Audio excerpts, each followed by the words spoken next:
हम ये एक्सपेक्ट कर रहे थे कल जिस तरह से फर्स्ट बैट कर रहा था, आई डोंट नो, मैं कहीं ना कहीं एक्सपेक्ट कर रही थी कि हम इसको लेके जा सकते हैं 400 तक, लेकिन वो पाकिस्तानी टीम ही क्या जो हमारी एक्सपेक्टेशन पूरा उतर जाए। We started well I think. कल हमने 4 विकेटें उनकी गिरा दी साउथ अफ्रीका की। What are you expecting from today? Despite the fact that I wanted Pakistan to cross a 450 margin at the very least, I still think we are in a very good position to actually win this test match also. 184 for 4 down, we are on day 3 of this test. अगर किसी तरीके से हम इनको trail पे ही for example 180 50 के trail पे ही अगर हम इनको रोक के बैटिंग करने पर आ जाते हैं and we put on a score for 200 250, I think Pakistan does have a very good chance of winning this test match before the end of day 5. मुझे अभी भी लगता है कि हमारी पोजीशन इतनी खराब नहीं है. Still have a very good chance of winning this test match also. अच्छा, meanwhile Ali, we are trying to connect to Shoaib Maqsood as well. वो भी हमारे साथ आ रहे हैं.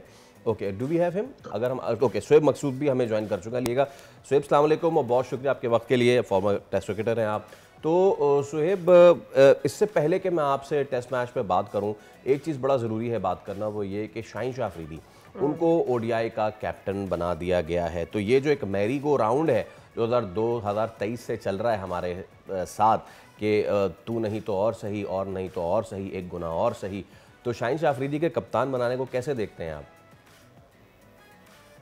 देखिए, अगर कैप्टनसी ट्रैक रिकॉर्ड देखा जाए उनका पीएसएल में, तो वो तो बहुत अच्छा है, लेकिन मेरा पर्सनली मजरी होने चाहिए टीम फॉर्मेट्स में. और मुझे लगता है अगर कैप्टनसी शाहीन शाह को देनी की थी तो T20 की दी जाती. आई थिंक मोहम्मद रिजवान को ही अभी वनडे का कैप्टन होना चाहिए था. वनडे की कैप्टनसी एक डिफरेंट कैप्टनसी है, और मोहम्मद रिजवान भी एक अच्छे कैप्टन है, और वनडे और टेस्ट तो पाकिस्तान के बड़े प्रोमिनेंट फिगर भी हैं. तो शाहीन शाह मुझे ऐसा लगता है अभी T20 की कैप्टनसी देनी चाहिए थी, और उनको ग्रूम करना चाहिए था कैप्टनसी के लिए. ठीक है जी, ये तो हो गया अबाउट कैप्टनसी. इसमें मुझे ये बताइएगा कि हम दूसरे टेस्ट में एंटर हो गए हैं. वी डिड वेल कल, काइंड ऑफ वेल. हमने 4 विकेटें उनकी गिरा भी दी. आज मैच दोबारा शुरू होना है. क्या देख रहे हैं आप इस परफॉर्मेंस को? पहला मैच हरा दिया हमने साउथ अफ्रीका को. इसमें क्या एक्सपेक्ट, कैसी परफॉर्मेंस आपको लग रही है?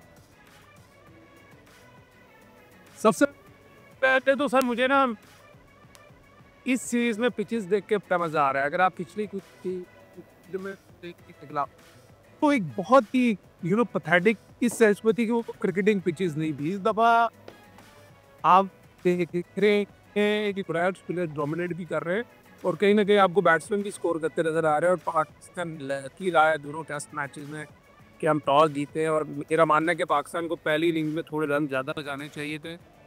बट बैटिंग के बाद पाकिस्तान इस पिच पे आई थिंक 30-40 रन की लीड भी ले लेता है, तो थर्ड इनिंग्स पाकिस्तान को खेलनी है. उसके बाद चौथी इनिंग्स साउथ अफ्रीका को खेलनी है. तो मेरा सिल भी बैटिंग कर गया तो पाकिस्तान रखना दी. अच्छा, ठीक है. शोएब हमारे साथ है. अली रज़ा, आपकी तरफ मैं अगर आऊँ, अगर हम थोड़ा सा इसको माइन्यूटली भी देखें, कल जब दिन का आगाज़ हुआ, Pakistan was in a very good position, और दोनों रिकॉग्नाइज बैट्समैन क्रीज पे मौजूद थे. लेकिन मैं अगर पूरे फर्स्ट इनिंग्स की बात करूं, we have got promising starts. Abdullah Shafique, उनसे ड्यू था 57 उन्होंने किए, फिर शान मसूद 87 किए, फिर सऊद शकील 66 किए, सलमान अली आगा 45 किए. हम कहीं ना कहीं फंस रहे हैं क्या इनको कन्वर्ट करने में? बिकॉज यस, शान मसूद ने बड़े अच्छे स्ट्राइक रेट के साथ खेला, but when you are nearing one milestone, और ये मैं खुदगर्ज होने की बात नहीं कर रहा, बट जब आप माइलस्टोन करीब होने की बात कर रहे होते हैं, milestone matters in test matches. What if आप सेंचुरी के लिए चले जाते हैं? What if Saud Shakeel century के लिए चले जाते हैं? It would have mattered a lot. I don't know कि नर्वसनेस है या क्या है, बिकॉज शान मसूद के जहन में एक गेम प्लान है, वो उसी हिसाब से चलते हैं. आपको लगता है कि उस गेम प्लान को थोड़ा ऊपर नीचे करना चाहिए था? They would have gone for the big milestones so that वो कैरी करते. देखिए, व्हेन योर जो आपके साथ जो बैट्समैन है, जो आपके बैटिंग ऑर्डर में जो बैट्समैन आपके साथ होते हैं, उन पे कितना आप प्रेशर दे सकते हैं अगर आप आउट हो गए, वो चीज बहुत ज्यादा मैटर करती है. तो you are not only thinking about the game plan, आप उस सेंस में भी सोच रहे होते कि अगर आप आउट हो गए तो क्या हो गया. तो आई थिंक कि शान मसूद, जो मैंने कल ऑब्जर्व किया, शान मसूद को काफी रिलैक्स खेलना चाहिए था, एंड रादर देन कि वो एक छोटे छोटे स्टेप्स रखते, उनका एक मेजर टारगेट होना चाहिए था कि देखिए मैंने पर्सनली इस तरफ जाना है और मैंने इतना स्कोर करना है. I personally felt like कि वो थोड़ा सा माइंड से नर्वस डिस्टर्ब खेल रहे हैं. He's worried about the initial कि हम कहाँ तक स्कोर खेल सकते हैं rather than a small smaller milestone for himself personally. That is what I personally felt कि ये शायद थोड़ा सा वो pressure ज़्यादा ले गए, nervous हो गए, and he's not able to pick out his smaller steps, milestones के जो वो कर सकते. लेकिन someone is not able to take bigger steps as well. Yeah. Ali, I really have a question about Babar Azam. What do you think? Where, I mean, domestic खेल कर आए हैं, मुझे ऐसा लगा है कि जो एक मीडिया का सॉर्ट ऑफ प्रेशर था उनके ऊपर वो भी अब कम हो गया. People are not really talking about, not bantering him, ये सारी चीज़ें अलग हो गई हैं. But yet again the same mistakes, उसी तरह से वो आउट हो जाते हैं, उसी तरह से वो स्ट्रगल कर रहे हैं. मैं कल स्कोर कार्ड देख रहा था and I was thinking the same thing.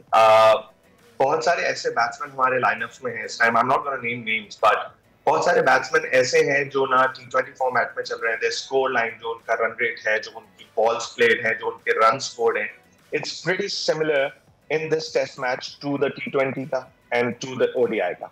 तो तीनों फॉर्मेट में वो एक ही स्कोर लाइन पे एक ही एवरेज के साथ चल रहे हैं. And I think this is where PCB needs to make a decision कि नहीं, अब हमने इनको बहुत चांस दिया, हमने इनको तीनों फॉर्मेट में देखा, यहाँ तो हम इनको बेसिक्स पे ले जाएं, इनको जीरो से ग्रूम करें, जीरो से ट्रेन करें, बाहर से ट्रेनर लेकर आना है, या पाकिस्तानी कोई ट्रेनर अच्छा बैट्समैन या बॉलर जैसे मिसाल के तौर पे सईद अनवर है, अगर उनको ट्रेनिंग के लिए लेकर आना है, एक पर्सनल ट्रेनिंग के लिए, या तो हम वो प्रोवाइड करें या फिर हम बाहर से कोई ट्रेनर ले आए. इफ दैट डजंट वर्क तो फिर हम एक न्यू टैलेंट की तरफ जाए. पर्सनली आई फील लाइक कि हमने तीनों फॉर्मेट में कुछ प्लेयर्स को, कुछ बैट्समैन को टेस्ट किया, उनका एवरेज, उनका run scored, balls played is equivalent to the T20 format. Whether it's T20, whether it's Test, unka scorecard same hai. So I think at this point what we need to do is, rather than focusing on older talent, जो हमारे पुराने talent हैं, जो हमारे जैसे मोहम्मद रिजवान हो गए, we should focus on newer talents. We should focus more on the batting side of things, थोड़ा सा bowling से हट के. मुझे ये लगता है कि for a very long time we've been focused on our bowling side. trainings के अंदर मैच को हम जब भी अक्सर इवन एज अ फैन अगर हम कोई मैच देखें और हम बैटिंग में 200 रन या 220 बना लेते हैं तो अक्सर हम बोलते हैं नहीं यार अभी हमारी बॉलिंग बाकी है.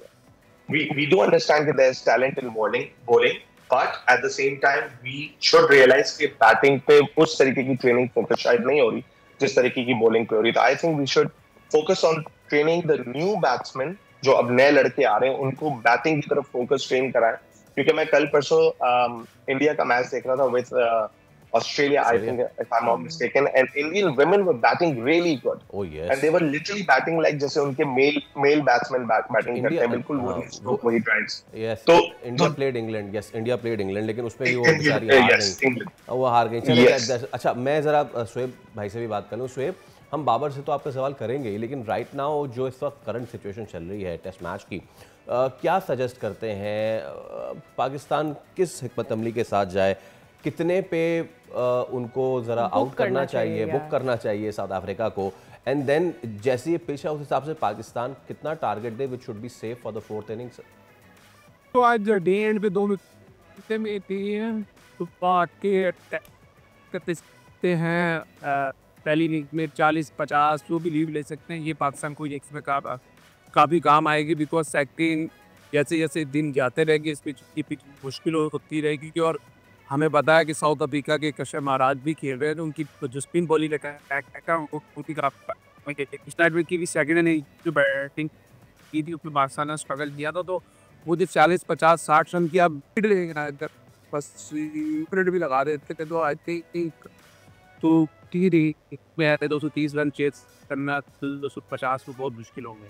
अच्छा, साथ ही लगे आज ज़रा बाबर की भी बात कर लें. यू नो शोएब भाई, as a middle order batsman क्या समझते हैं, क्या मशवरे देना चाहेंगे बाबर को, जो बिकॉज वो कोशिश कर रहे हैं, वो स्टार्ट्स मिल रहे हैं उनको 30s 40s 20s, not bad, but उस कन्वर्ट नहीं कर पा रहे हैं. सो क्या कहेंगे बाबर को? मैं बाबर आजम के फैंस को भी, बाबर आजम के क्रिटिक्स को भी यही मशवरा दूंगा कि भाई रिलैक्स करें. बड़े बड़े प्लेयरों पे बैट पर चाहता है, और आई थिंक बाबर आजम जितना रिलैक्स रहेंगे, जितना मेंटली वो रिलैक्स रहेगी, ये कहीं भी उधर जाएगा. और इतना की पिचेस पाकिस्तान में आई थिंक बाबर आजम हमेशा से ही, क्योंकि वो स्वीप इस तरह की शॉट्स नहीं खेलते। मैंने बहुत टाइम पहले यूट्यूब पे अपने वीडियो बनाया था कि अगर आप इस तरह की टेस्ट क्रिकेट में पिचेस इतना शुरू कर देंगे, बट बाबर आजम मुझे हमेशा से लगता रहा कि इस तरह की पिचेस बनेगी तो बाबर आजम स्ट्रगल करेंगे। सब्सक्राइब करें और बेल दबाएं ताकि कोई खबर रह न जाए।